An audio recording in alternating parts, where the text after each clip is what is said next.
আজকে তৃতীয় আলোচনা গঠন হচ্ছে দশমিক সংখ্যাকে বাইনারি সংখ্যায় রূপান্তর। আচ্ছা, এই কনসেপ্টটা একটু খেয়াল করলে দেখা যায় যে যেহেতু বলছে দশমিক সংখ্যাকে বাইনারি সংখ্যায় রূপান্তর, দশমিক সংখ্যার বেস হচ্ছে 10 আর প্রতীক বা সংখ্যা হচ্ছে 0 থেকে 9 পর্যন্ত, আর বাইনারি সংখ্যার বেস হচ্ছে 2, এর প্রতীক বা সংখ্যা হচ্ছে 0 আর 1।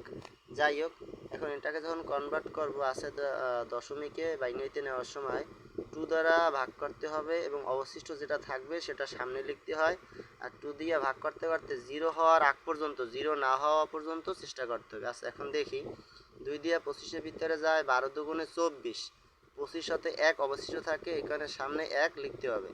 আবার 2 দিয়ে 12 ভিতরে যায় 6 দুগুণে 12, মিলে গেছে, কিছু অবশিষ্ট নাই, এই জন্য লিখছি 0। 2 দিয়ে 6 ভিতরে যায় 3 বার, মিলে গেছে, কিছু নাই, লিখছি 0। তারপরে 2 দিয়ে 3-এর ভিতরে যায় 2 অক্ষে 2, 3 হইতে 1 অবশিষ্ট থাকে বাকি, এই জন্য 1 লিখছি। তারপর 2 দিয়ে 1-এর ভাগ যায় না, এই জন্য হয় 0, আর 0 এর মান সবসময় হয় 1।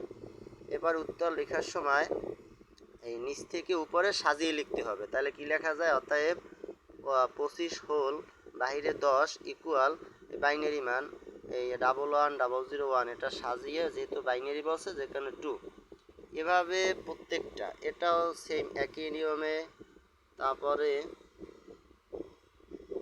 এটাও সেম একই নিয়মে। যদি কোথাও কিছু বুঝতে অসুবিধা হয় অবশ্যই কমেন্টে জানাবে। ধন্যবাদ।